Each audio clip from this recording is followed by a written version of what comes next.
Ka Meghalaya Pradesh Congress Committee lani ka MPCC ka lah Pynpaw ka jing kandidat bat jingbom sngohun halor ka jingkloi palat jong ka Voice of the People Party lani VPP pan penbana yau Kyrtong jongka na ka benta ka by election sha ka Shillong Lok Sabha constituency tang hadin artayo hadin ka jingyap no jong MP badang sulit no I Dr. Ricky AJ Singkon. Ka VPP kalau penbana ya unong aikitin jong kaseng da u Dr. Batskem Marbo kum u Kyrtong jongka na kabenta kani ka election by election MP. Habakren syakilat putai kubor ha Shillong ka kasingi palay u President ka MPCC uba Vincent H. Pala ulaong ba kaseng kaladay ban apshwa hadu ba ka Parliament of India kanshim ya ka obituary reference na kabenta u MP balaklat no shuwa ban penbana ya kinu kirai san pertai.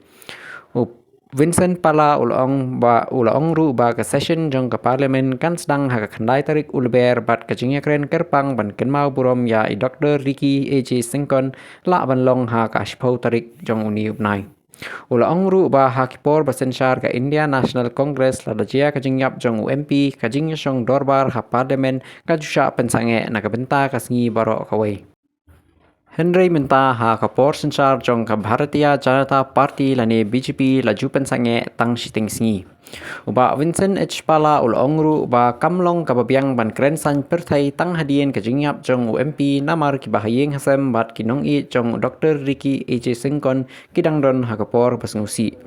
Ula benrap da kabaong ba hadu menta ka seng kongres kampat simrai satya halor u Kyrtong na benta kani ka by election. Bat ulaong ba unhap ban ya krenswa bat kinong yalam jong ka seng shua ban sim ya kanu karai.